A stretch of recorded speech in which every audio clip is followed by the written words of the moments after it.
If you are interested in becoming an aesthetic nurse or a nurse injector, I want to share exactly how I did it right out of nursing school with no experience. These are all my tips and tricks on how you can do it too. The hardest part is getting your foot in the door. I suggest to start applying to a ton of chain med spas because chain med spas are more willing to hire nurses that have no experience. Some examples of places like this are Laser Away, Orange Twist, Ideal Image, more so laser spas that do a lot of laser hair removal or laser facials.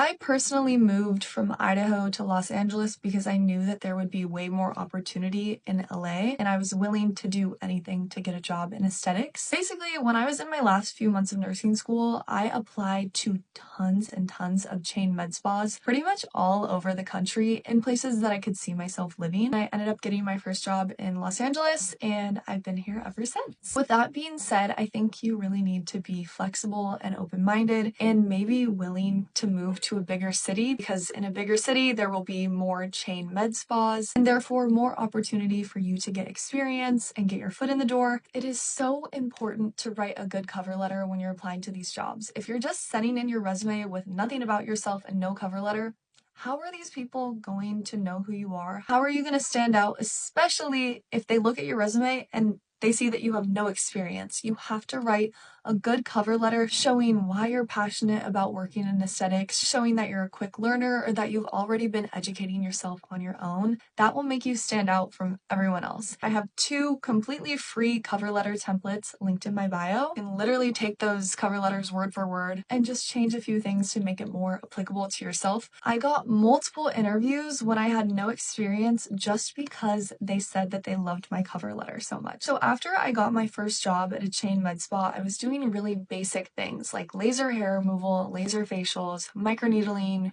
PRP, things like that. I didn't start doing Botox and filler until like 6 months into my career, and I think it's really important to go slow, learn the basics, and just go in with an open mind. Don't go in thinking that you're going to start injecting immediately because, first of all, I think that's unsafe. You should really learn how to assess someone's face and skin before you start injecting. Just go in with the attitude that this is a journey. You will start injecting eventually. Keep the attitude that you want to be a safe injector. And in order to be a safe injector, you need to build the skill set and the knowledge to be a safe injector. I paid for a course called the Aesthetic Immersion, which was a hands-on and didactic training course on facial anatomy, safety, dealing with complications, and the foundations of Botox and fillers. You have to be willing to spend a little bit more money out of nursing school to invest in your education, because obviously we don't learn this stuff in nursing school. You can also look into taking cadaver courses.